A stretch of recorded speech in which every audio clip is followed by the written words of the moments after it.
শাকিব খান নামটা নিয়ে যেন সমালোচনা সবসময় চলতেই থাকে। এত টাকা পয়সার মালিক, এত ধন সম্পদ, তবুও মানুষকে সে কখনো হেল্প করে না। তার সহকর্মীদের প্রতি তার কোনো দায়বদ্ধতা নেই। পুরানো নায়িকারা তাদেরকে সে সিনেমাতে কাস্ট করতে পারে বিভিন্ন ক্যারেক্টারে, সেটাও সে করে না, দান ধ্যান করে না। কিন্তু কাছের মানুষ বলে ভিন্ন কথা। শাকিব খানের থেকে দান করা মানুষ বাংলা চলচ্চিত্রের ইতিহাসে আজ অবধি কখনো আসে নাই। এমনটি তাদের কথা, আমার কথা নয়।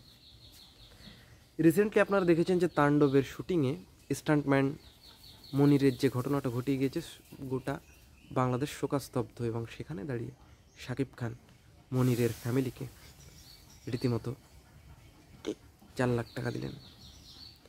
এটা ইউনিভার্সাল ট্রুথ, এবং তার আশেপাশের লোকজনই বলছে যে আসলে দান করতে হবে, আমাদের কেন দেখিয়ে দেখিয়ে দান করতে হবে। দান করলে শাকিব ভাইয়ের মতনই দান করুন।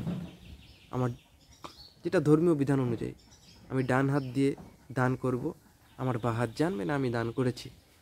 তা না করে আমরা এই যে দেখিয়ে দেখিয়ে লোক দেখানো যে দান করি, যে লোক দেখানো দান, এটা উচিত না।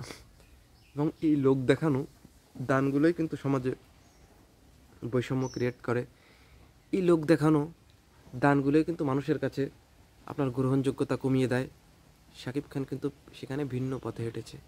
সে লোক দেখানো দান কখনোই সে করে না, বা এই ধরনের ঘটনার সঙ্গে সে জড়িত নয়। তো স্টান্টম্যান মনিরের ফ্যামিলিকে হয়তো 4 লাখ টাকা দিলে তার ফ্যামিলি হয়তো সেই টাকা দিয়ে বিজনেস বা অনেক কিছু করে, 4 লাখ টাকা অনেক কিছু হয়। মানুষের যদি বুদ্ধি থাকে, মানুষের যদি মেধা থাকে, অনেক কিছু করা যায়। অনেকে তো সামান্য টাকা বলছেন হ্যান ত্যান। তো মানুষ কি তার পরিবারের যত মানুষ আছে তাদের পুরো ফ্যামিলিকে সারা জীবন টানবে? যদি কর্মক্ষম লোক থাকেও, তাও কি সারা জীবন টাকা দিয়ে শাকিব খান চালাবে? এটা আপনি চালাবেন? এটা কে চালাবে? তো আমাদের দেশের মানুষের ফিলোসফিটা অনেকটা এরকমই। আমাদের এই ফিলোসফি থেকে বের হয়ে এসে যারা দানি, যারা মানুষের পাশে দাঁড়ায়, যারা মানুষের ভালো চায়, যারা মানুষকে দান করে, তাদের পাশে দাঁড়ানো উচিত এবং তাদেরকে সাধুবাদ জানানো উচিত যে শাকিব খান আজকে যে কাজটা করলো এটা তো একটা অন্যরকম প্রশংসার দাবিদার। কোনো সাধারণ মানুষ এই কাজ করতে পারে না। হার্টবিট, আত্মা কোন লেভেলের বড় হলে এই কাজগুলো করা যায়, যেটা শাকিব খান করে দেখালো। স্ট্যান্টন মনিটের ফ্যামিলিকে 4 লাখ টাকা দিয়েছে। এটা দেখেন, সেখানে টাকাওয়ালা লোক অনেক ছিল, প্রডিউসার ছিল, রায়হান রাফি ছিল, চরকি ছিল, শাহরিয়ার শাকিল ছিল, তারা তো দিতে পারতো।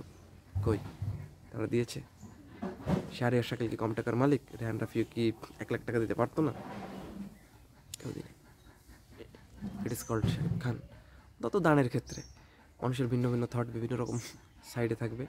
আমার সাইডের থট আমি আপনাদের সামনে ক্লিয়ার করলাম। আমি জানি না কতটুকু সঠিক আমি। তো আপনাদের কেমন লাগলো ভিডিওটা ডেফিনেটলি জানাবেন। দেখা হচ্ছে নেক্সট কোনো ভিডিওতে। সব ফিল্ম স্পেশাল থাকবে।